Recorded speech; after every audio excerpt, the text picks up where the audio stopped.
Hola, en este video voy a hablar acerca de la contracción espacial, tomando como base la dilatación temporal, de la cual hablé en mi video anterior.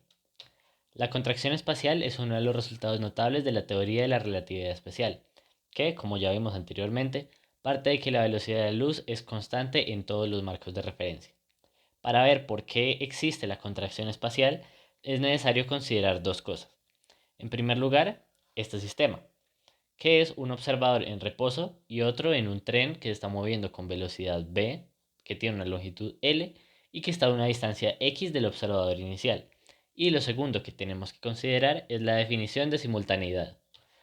Un observador va a percibir que dos eventos son simultáneos si la luz llega desde los eventos hasta el observador en el mismo instante. No necesariamente tuvieron que ocurrir en el mismo instante, pero la señal de que ocurrieron debe llegar al mismo tiempo. Si no, el observador va a ver que ocurrió primero uno y después el otro. Entonces, esto es importante porque como están a distancias diferentes, la luz va a llegar a momentos diferentes al observador. Desde este punto, que está a una distancia x del observador, el tiempo que demora la luz en llegar es igual a la distancia dividido la velocidad de la luz. Y desde este otro punto va a ser la distancia original más la distancia añadida dividido entre la velocidad de la luz. Por esta razón, la longitud que ve el observador de esto no es la distancia entre estos dos puntos, sino la imagen de donde estos puntos estaban hace el mismo tiempo. Esto es importante porque incluso si consideramos un solo punto que está moviendo con una velocidad v, vamos a ver que la posición verdadera va a ser igual a la posición que ve el observador más lo que se haya movido de este cuerpo, mientras que la luz llega desde el objeto hasta el observador.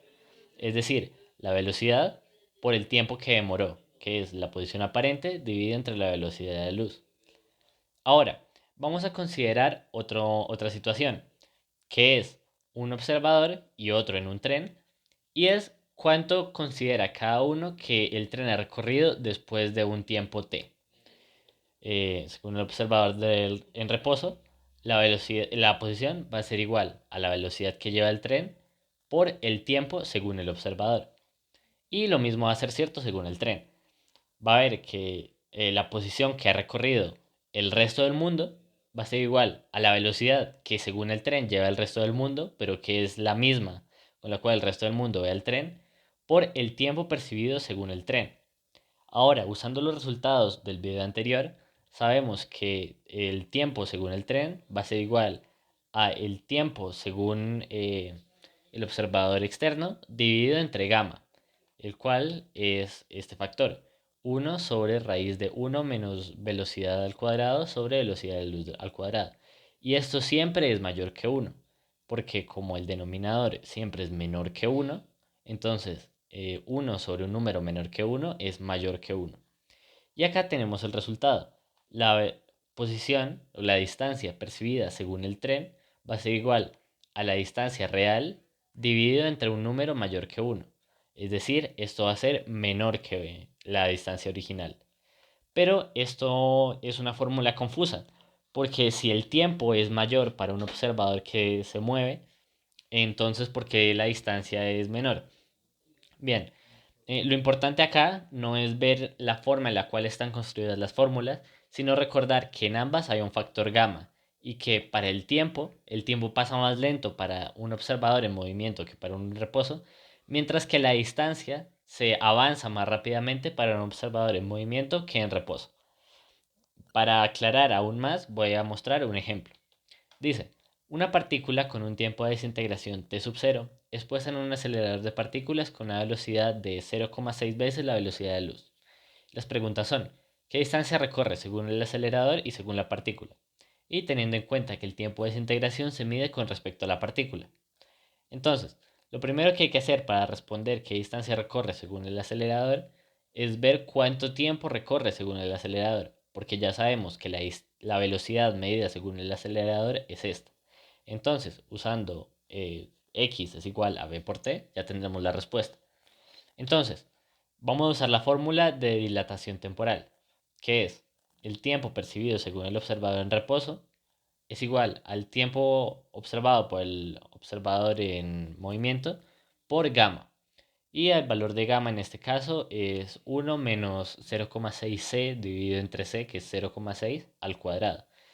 Esto va a dar 0,64 y la raíz de 0,64 es 0,8. Es decir, el tiempo según el acelerador es igual a t sub 0 dividido entre 0,8. Y como 0,8 es menor que 1, entonces va a ser mayor al tiempo percibido por la misma partícula. Es decir, el tiempo según el acelerador va a ser t sub 0 por 1,25. Y ahora, lo que vamos a hacer es simplemente multiplicar por 0,6c y se obtiene la distancia recorrida según el acelerador es igual a 0,6c por 1,25 por t sub 0, lo cual al multiplicar da 0,75 veces la velocidad de luz por t sub 0. Ahora, para responder cuánto recorre según la partícula, se puede hacer esto mismo, que es la velocidad que recorre la partícula, 0,6c, multiplicado por el tiempo de desintegración t sub 0. Y ya, eso sería todo. Sin embargo, vamos a usar en este caso la fórmula de contracción temporal, que quiere decir que la distancia percibida por el observador en movimiento va a ser igual a la distancia percibida por el observador en reposo dividido entre gamma. Y en este caso gamma es igual a 1 sobre 0,8, es decir, 1,25. Entonces tenemos que la distancia vista según la partícula que está en movimiento es igual a la distancia según el reposo, 0,75c por t sub 0, dividido entre gamma, 1,25.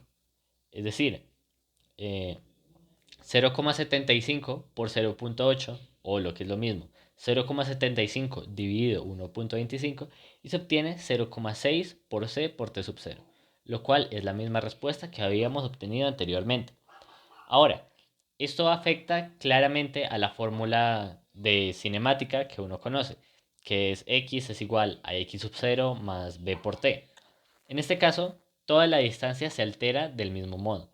Es decir, se va a obtener que la distancia según la partícula en movimiento va a ser igual a la distancia original más b por t dividido entre gamma.